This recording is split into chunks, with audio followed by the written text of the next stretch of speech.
When I think about information, I kind of think about it the same way I think about food. Because for humans, I believe that if you were to take a group of people that are eating at a restaurant, or a group of people that are at a library consuming information, look at those two groups, you'll see that it actually is pretty much the same thing.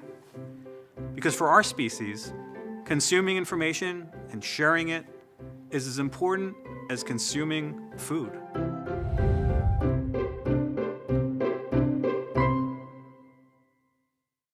Historians refer to something that occurred about 40,000 years ago as the cognitive revolution, where humans started to develop language skills and started to communicate.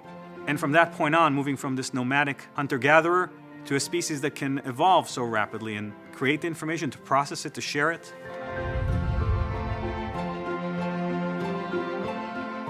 The next big leap was the invention of the Gutenberg press, where suddenly a book that's printed in a mass way and information can go from one person to thousands.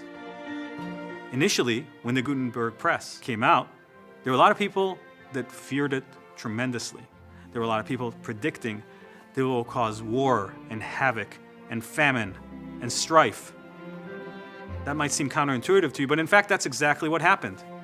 There's a whole set of conflicts that erupted around religious issues such as the Bible and variations on it.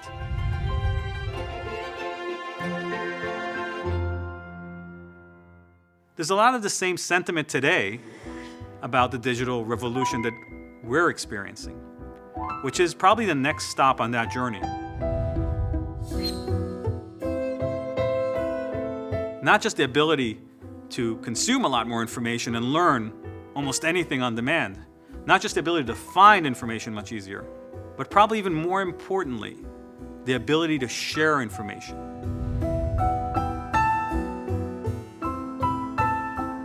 One individual can literally share information with the entire planet. And they can do it on an ongoing basis, and that is what I call servicing the continuum. In fact, this interactive video is a great example of servicing the continuum because it's addressing your need to poke around, your curiosity, your hunger for more information.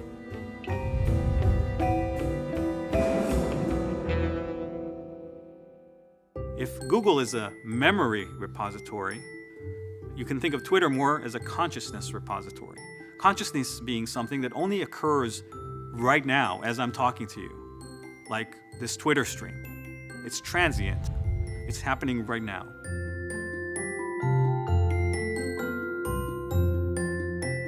And the technologies that we're developing are creating a world where the trending in Twitter is equivalent to the current collective consciousness of us as a species.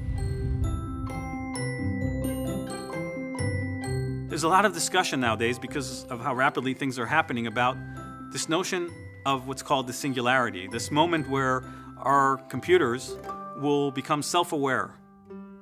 And most of the narratives around this that you hear from very intelligent and visionary people are around the danger of that being somewhat of a Frankenstein moment where this Terminator will Skynet us out of existence.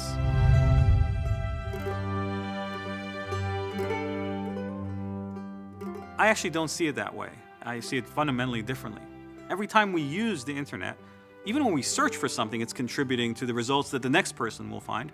We're effectively together building this memory and consciousness.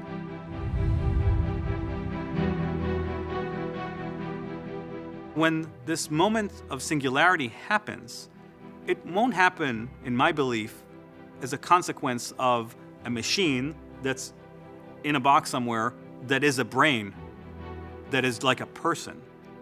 It'll be that this whole network is the brain of this entity.